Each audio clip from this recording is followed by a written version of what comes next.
Assalamualaikum warahmatullahi wabarakatuh. Nama saya Nurul Izzati binti Hasan, nombor metrik A183525 dari kampus Kota Baru, Kelantan. Hari ini saya akan memberi sedikit penerangan tentang zakat ternakan. Sebelum itu, mari kita mengenali ataupun mengetahui apa itu makna zakat.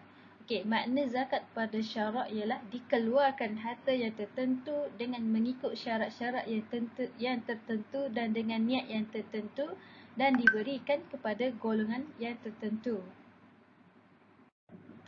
Orang yang wajib mengeluarkan zakat ialah yang pertama, iaitu orang Islam. Yang kedua, orang yang merdeka bukan sahaya.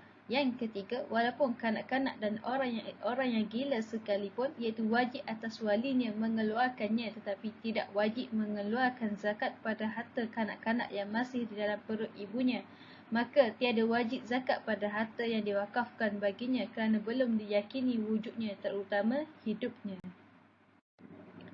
Zakat binatang ternakan itu dikenakan bagi binatang seperti unta, lembu, kerbau, kambing, kibas dan biri-biri. Maka tidak wajib zakat pada binatang kuda pada mazhab Asy-Syafi'i.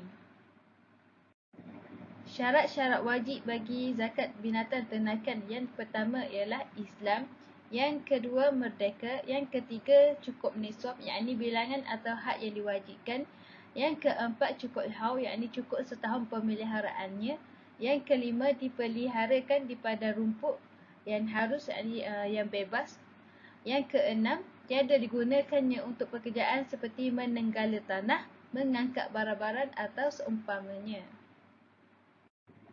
Untuk yang pertama, kita akan membincangkan tentang nisab dan kadar zakat bagi unta. Okey, di dalam jadual ini terdapat yakni bilangan unta serta kadar zakat yang harus dikeluarkan ataupun yang dikenakan. Okey, untuk bilangan 5 ekor unta, kadar zakat yang perlu dibayar ialah 1 ekor biri-biri atau kibas betina berumur melebihi setahun. Untuk bilangan 10 ekor unta, kadar zakat yang dikenakan 2 ekor biri-biri ataupun kibas ataupun 2 ekor kambing. Untuk bilangan 15 ekor unta, kadar zakat yang dikenakan 3 ekor biri-biri ataupun kibas ataupun 3 ekor kambing. Untuk bilangan 20 ekor unta, kadar zakat yang dikenakan pula ialah 4 ekor biri-biri ataupun kibas ataupun 4 ekor kambing. Untuk bilangan 25 ekor unta, kadar zakat yang dikenakan 1 ekor unta bintu makhot berumur melebihi setahun. Okey, untuk bilangan 36 ekor unta, kadar zakat yang dikenakan 1 ekor unta, yakni bintu labun yang berumur melebihi 2 tahun. Untuk bilangan 46 ekor unta pula, kadar zakat yang dikenakan ialah 1 ekor unta hikoh, iaitu unta betina berumur melebihi 3 tahun. Untuk 61 ekor unta, kadar zakat yang dikenakan 1 ekor unta jaza'ah, iaitu unta betina berumur melebihi 4 tahun. Untuk 76 ekor unta, kadar zakat yang dikenakan ialah 2 ekor unta, yakni bintu labun. Di jadual ini terdapat sambungan daripada kadar yakni daripada nisab dan kadar zakat bagi unta. Okey, untuk seterusnya, untuk bilangan 91 ekor unta hingga 120 ekor unta, kadar zakat yang dikenakan 2 ekor unta hikoh. Untuk 121 ekor hingga 129 ekor unta, kadar zakat yang dikenakan 3 ekor unta bintu labun. Untuk 130 ekor unta, kadar zakat yang dikenakan 2 ekor bintu labun dan 1 ekor unta hikoh. Untuk 160 ekor unta, kadar zakat yang dikenakan 4 ekor unta bintu labun.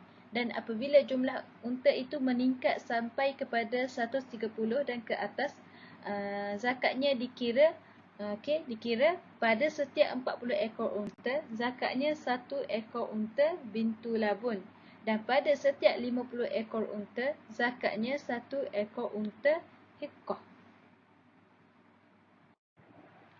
Seterusnya, untuk nisab dan kadar zakat bagi lembu. Okey, di sini dapat jadual bilangan lembu serta kadar zakat. Okey, untuk tiap-tiap 30 ekor lembu, kadar zakat yang dikenakan ialah 1 ekor anak lembu jantan tabi' atau lembu betina tabi'ah berumur melebihi setahun. Okey, contohnya kalau ada di sini 90 ekor lembu, jadi kadar zakat yang dikenakan ialah 3 ekor anak lembu jantan tabi' atau lembu betina tabi'ah berumur melebihi setahun. Kalau contoh ada 60 ekor lembu, jadi kadar zakat yang dikenakan ialah 2 ekor anak lembu jantan tabi' atau lembu betina tabi'ah berumur melebihi setahun. Okey. Pada jadual kedua pula ialah tiap-tiap ekor 40 lembu, kadar zakat yang dikenakan ialah 1 ekor lembu betina musinnah berumur melebihi 2 tahun.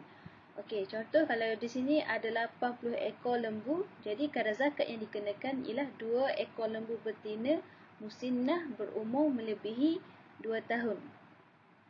Dan begitulah seterusnya. Nisab dan kadar zakat bagi kerbau adalah sama seperti nisab dan kadar zakat bagi lembu. Seterusnya untuk nisab dan kadar zakat kambing dan kibas ataupun biri-biri. Okey, bilangan kambing. Okey, untuk 40 hingga 120 ekor kambing, kadar zakat yang dikenakan ialah 1 ekor kibas berumur melebihi setahun ataupun 1 ekor kambing melebihi 2 tahun.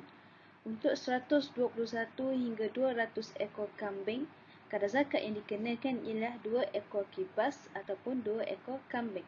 Untuk 201 ekor kambing, kadar zakat yang dikenakan ialah 3 ekor kibas ataupun 3 ekor kambing.